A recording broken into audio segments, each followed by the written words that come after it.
Coach, questions from Power Line. Coach, 7 points on the road at Oregon. Given the injuries and just the tough environment, were you encouraged with some of the things that you saw from the offense? Yeah, obviously you're never encouraged when you're not able to get some more stuff, points on the board. But we knew we were going into a tough environment where everything was going to have to be earned, and then and you dealt with adversity. But people around the country deal with adversity, so we're not the only ones. So we just have to again find a way to just improve, just in a few areas. Sometimes it might just come down to a few plays here or there that might make the difference. And especially when the margin is so thin on the road in that stadium against a very good defense, which Oregon is. How did missing the 2 field goals materially impact how Oregon attacked you guys? How did it change the game situation? I don't know. I mean, I think it played out similar. I mean, I don't think they would have played us any differently defensively. Maybe at the very end, had it not been 2 scores and it was 1 score, but at the same time, I mean, shoot. I mean, guys are gonna, we've had guys make huge field goals for us, throughout this season. So things are going to happen that way. It's in my opinion, it's our job to get the ball in the end zone, not to be mad if a field goal or 2 didn't go in. I mean, that's the way we got to look at it. It's our opportunity to score, and we got to get the ball in the end zone. People like using the word system a lot. In terms of this bye week, what are you looking for to tweak in the system, or just the big improvements for the second half of the season? Yeah, less about the system and more about just continuing to get timing between a new quarterback and wideouts. I mean, that's what it comes down to. You could see, Garbers was starting to feel a timing with those guys in Ole Miss and even in the first half against, ASU. And in fairness to Motzer, he hadn't gotten as many reps with those guys. That's just how it goes. So, just continuing to get that timing between those guys, I think will be huge over the bye week and into next week. Halfway through the season, how would you assess the offense? We have to get a lot better. I mean, there's no doubt about it. I mean, there's certain things we're doing, well at times, but it's very spurty.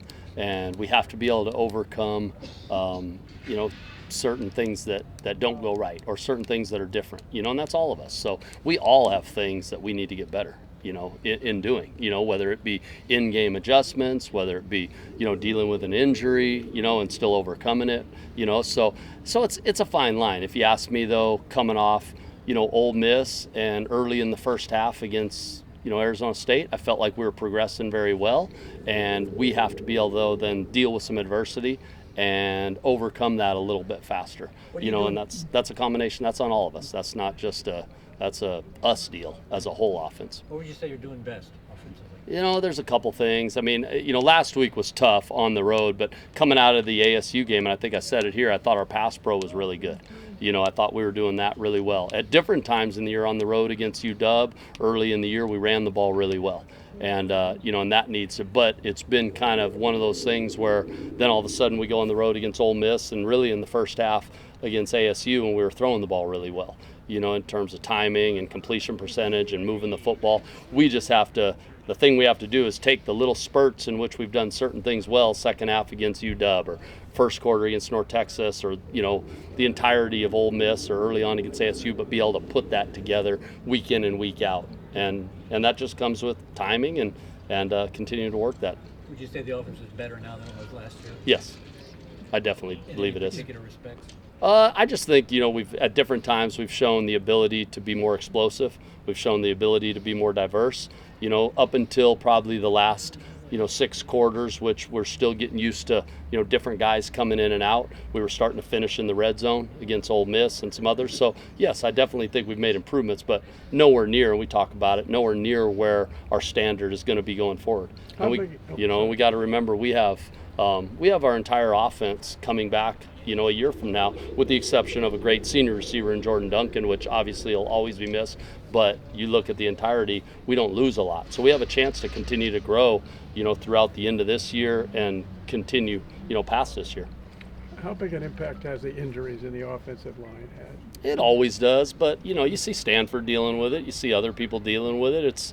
It's part of football. It's probably at a higher level than I've seen or been around, knowing that we have one starter, that was, I think, from where we were when we started fall camp. But, I think, and I don't follow everything, but what I've kind of heard and read, Stanford's kind of dealing with a similar deal. Other people are dealing with, a couple quarterbacks going down at USC. So we're all dealing with it, So yes, it can have an impact, but it has an impact all over the country, and you just have to continue to be, tough through those times and keep grinding.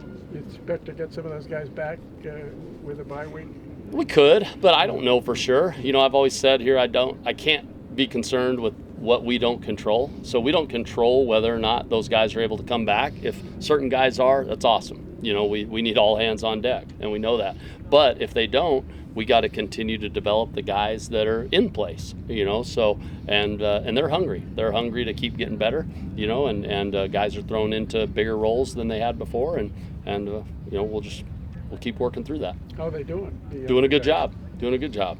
And I thought, as much as at times it looks sporadic, there were a lot of positive things going up against that defense up there at Oregon. That was, that was a tough environment for a lot of young guys up front. That ain't easy. How does that affect your play calling or your game plan? A little bit. I just I tried to get the ball out a little bit quicker, which then it hurts you being able to really push it downfield or do certain things you wanted to do, because there's that fine line. You want to push it downfield, but you have to have, time to do that, and especially when you start getting down, by 2 scores later, it made it even a little bit tougher on those guys. So, for a while in the game, I don't think it really affected it. It didn't change anything. Even when Mike went down early, it didn't necessarily change anything we were doing. But as the game wore on, I tried to, do the best I could to put those guys in positions where maybe the ball could come out a little bit quicker when we were throwing it, or certain run game that, could fit what they do best. We talked with Coach Woodcox yesterday about the emergence of Trayvon Clark and how he's a great combination of both size and quickness. What can you say about his growth since day one that he got here in the fall camp? I've been very proud of him, and really a lot of those young guys in that receiver room. They're new faces, and they're finding a way to make an impact. But speaking of Trey specifically, yes, he's made a lot of plays in the last 2 weeks. So I'm excited about that. Would you say that's the greatest unit of improvement is the wide receivers? It depends. I mean, at times, yes. There are times where you could say, yes, that's in this game or this time it's shown that. Then there's other times where you can say, we exploded out at the gate at a running back position that, that maybe we weren't as explosive last year. Now, it's not taking anything away from Pat. It's just, Pat was, probably had a few more big chunky plays in 17 than he did 18. So again, we were able to take a big step early in the year with the running game, and that was big. And then we were able to, again, mix in, more diversity in the pass game as we went midway through the season. Speaking of, at different times in North Texas, but definitely Ole Miss and early on against ASU. So at times, yes, I would say that, but I don't want to take away from other groups on the field that I think have made huge strides too. Coming off the ASU game, I said the thing was at the highest standard was what the O-line did in pass pro, and we talked about that as a group. So there have been a lot of, it's just piecing it all together, for those 4 quarters. Devon's stat line wasn't the best, but beyond the stats, what did you like about what he did, and what went right on that touchdown pass to Brown? Yeah, to answer the first question, he played tough as nails. I have a lot of respect for how he played. Yeah, he would have wanted some throws back and to make a few more throws, but those are things that you can, you can't really be mad at. If you miss on a throw, you coach it up and you correct, work the timing. But when you stand in there and get, he stood in there and took a lot of shots, and then he took off and ran for some first downs. I mean, he played tough, stood in there with his eyes downfield. So I got tons of respect for that, no matter how the stat line plays out. And then, the scramble drill to Chris Brown, that's huge. And you see that all over college football. I mean, scramble drill is something that it's a defensive coordinator's nightmare. And when you have that ability to get into a scramble drill, even if it's 3, 4, 5 times a game. First drive against Ole Miss, 3rd and 7. Scramble drill led to the first touchdown. You never know when that's the difference in a game. So we continue to harp on it. We work on it even in 7-on-7, getting into scramble drills. And that stuff, that's an example of it carrying over in a game. So proud of him for keeping that play alive and giving us a chance to go up 7-0. In the backfield, do you expect to give Collins and Athera maybe more reps, or is that more of a byproduct of Dancy just being dinged up? It just depends. I mean, it's all, again, any one of those 4 guys is going to help us throughout the course of the year. How it plays out week to week, we'll see. Mm-hmm. Can you run RPOs and options with Devon? Yeah, you can. He hasn't done that as much, You know, it wasn't as much in his repertoire before, so he hasn't done as much of it. But we definitely need to mix in, you know, some more of that stuff with him. You know, with that. Now against Oregon, it was a little tougher because they were playing so much man. You know, and teams that get into even their cover 3 was basically matched up man stuff. So the RPO game isn't as effective, you know, against those sorts of looks. You need more zone looks to really make that an effective part. So it was less about, you know, not Devon doing it, but it was more about just the structure of what Oregon was doing. Maybe didn't, you know, give us as many opportunities to throw RPOs. You mentioned getting the ball out faster on passing plays a little bit with Andrews to the line. Was there a little bit of thought about doing that in the run game rather than the deeper drop handoffs, maybe a quicker handoff?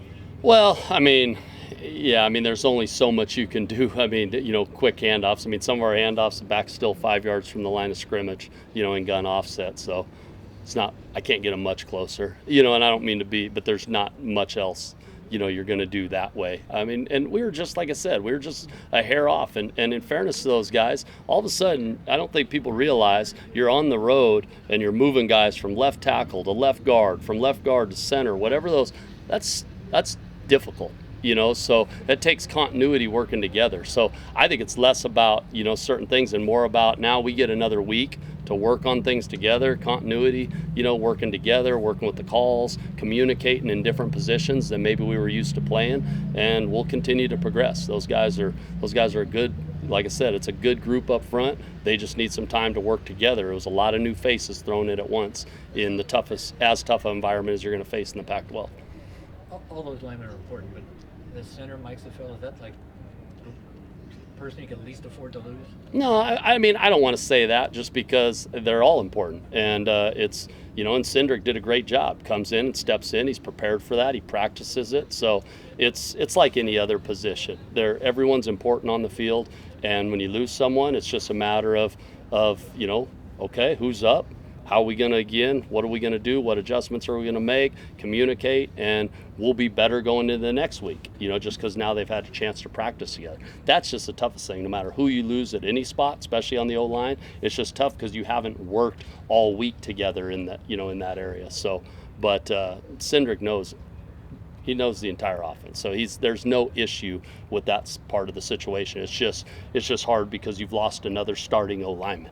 That's what it comes down to. So it's difficult because guys are getting shuffled around and moved around rather than playing in their natural position that they've done all week. Okay. All right. Thank you. Thanks, Coach. Thanks, Coach.